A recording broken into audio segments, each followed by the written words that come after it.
Today, we're diving into JSON, what it is, how to use it, its advantages, disadvantages, and why you, as a Godot developer, should keep it in your tool belt.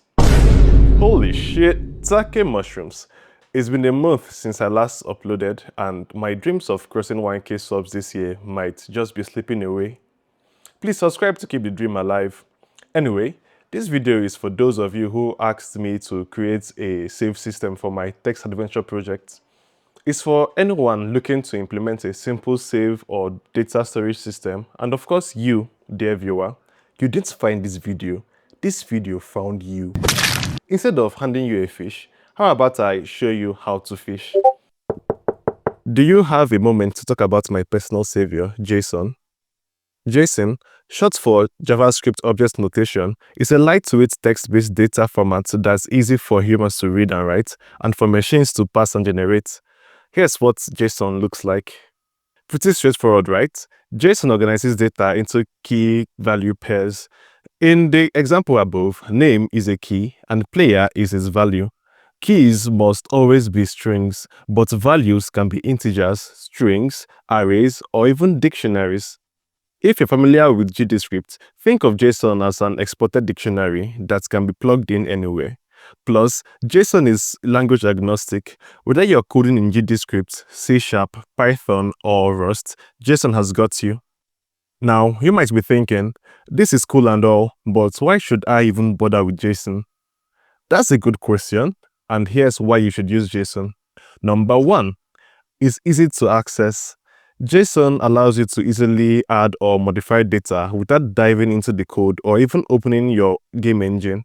You can edit JSONs with a simple text editor. 2. It makes your code cleaner. Keeping your data outside your code makes your code cleaner and easier to maintain. Plus, using JSON to store data makes collaborating with artists, story writers, or designers easier. 3. It can be used to save and load game data. Using JSON is probably the easiest way to save and load a player's progress in your game. Number 4 is flexible. JSON is so flexible, you can use it for APIs, multiplayer setups, or even to give your games modding support. So many possibilities. Alright, so if I'm going to convince you to use JSON in your Godot projects, you will want to know how to use it. Don't worry, like JSON. I got you, bro.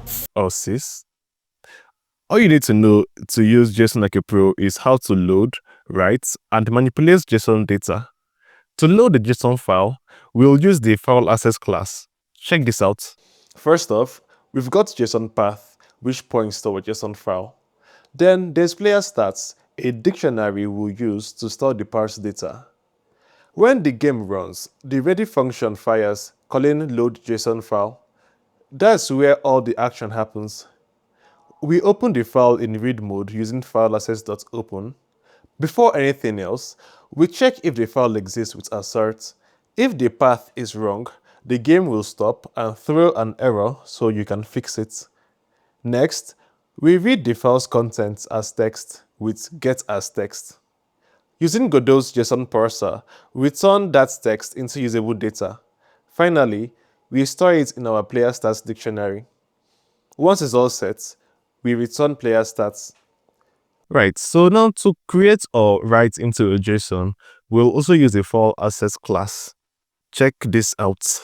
Let's switch gears and look at writing a JSON file in Godot. We start with a JSON file path pointing to our target file and a sample data dictionary. This dictionary holds some placeholder data, a name, an occupation, and a little self-praise because why not?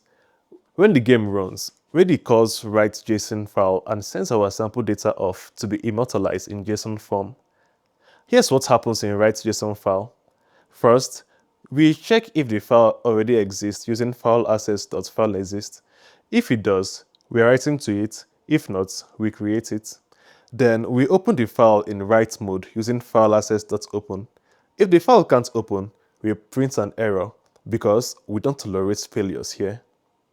If all goes well, we convert the dictionary into JSON text using json.stringify. The /t option formats it nicely, making it easier to read. Finally, we use store string to write this JSON text into the file, And that's it. Your data is now saved and ready for action. Alright, so when you pass JSON, you store it as a dictionary. To manipulate it, you're simply editing the dictionary values. Here's a quick example of updating the player stats. Let's dig into this code. First off, we've got our JSON path pointing to our JSON file, and player stats a dictionary with some initial values for the player's name, health, and inventory. When ready runs, it calls load JSON file to pull the data from the JSON file into player stats.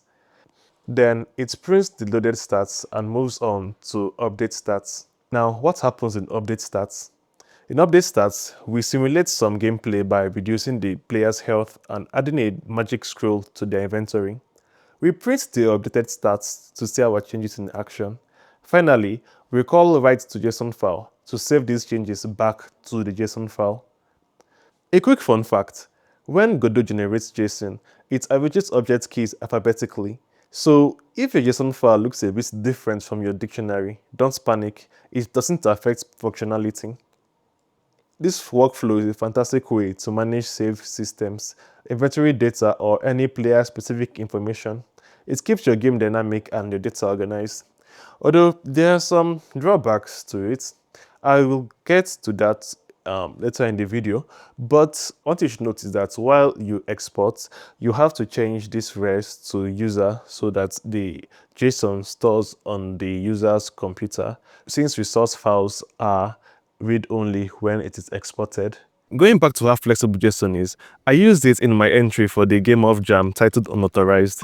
In it, I use JSON to simulate an operating system.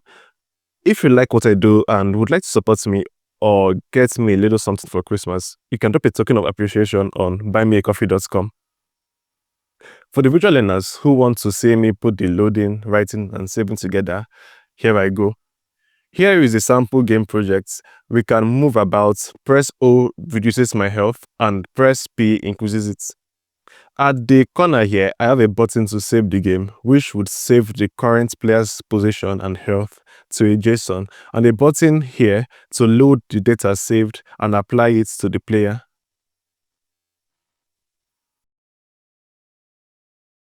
Now let's talk a little about the limitations of using JSON to save file for your game. JSON is not exactly safe. It being easy for humans to read and write is a double-edged sword, as players could edit the file to break the game or to cheat. And there you have it. JSON, the humble yet powerful data format that can supercharge your Godot projects. Whether you're saving games, loading levels, or just keeping things organized, JSON is your best friend. And as always, if you enjoyed this video, like, subscribe, share. I didn't gatekeep this knowledge, and neither should you.